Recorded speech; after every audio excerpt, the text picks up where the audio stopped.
তাদেরকে আমাদের নেতা এবং মাঠ কর্মী সহ যারা আছেন তারা কোনো কিছু টাকার বিনিময়ে আসছেন।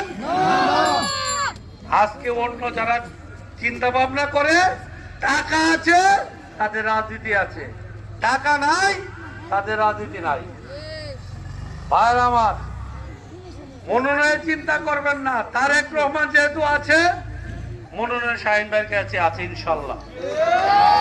আপনারা, আমি দীর্ঘদিন রাজনীতির জীবনের অভিজ্ঞতাতে কথাগুলো বলছি, আপনাদেরকে অনেকভাবে অনেকে বিভ্রান্ত করে, সেই বিভ্রান্তিতে না গিয়ে ডানায় শীষের কাণ্ডারি হয়ে শাহীন ভাইয়ের হাতকে শক্তিশালী করুন।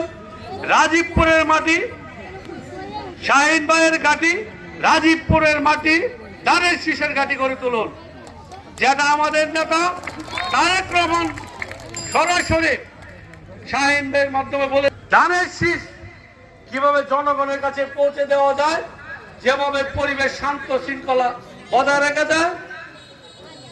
এবং আমাদের নেত্রী এবং তারেক রহমান যেহেতু দেশের বাহিরে, আমাদের নেতা তারেক রহমান আজকে এত দূরে থাকার পরেও এই বাংলাদেশ জাতীয়বাদী দলকে এত সুন্দরভাবে পরিচালনা করে আসছেন। ভাইরা আমার, ষড়যন্ত্র বহুত হয়েছে, আওয়ামী লীগ করেছে, পার্শ্ববর্তী দেশও করেছে, লাভ নাই। এই সম্বন্ধে আমার নেতা শাহীন ভাই আপনাদেরকে বিস্তারিত বুঝায় বলবেন। ভাইরা আমার, শুধু রাজীবপুরের কথায় আসি। এখন এই রাজীবপুরের সাবেক যারা চেয়ারম্যান ছিলেন তারা কিন্তু অনেকেই বহুত বাহিনী তৈরি করেছেন।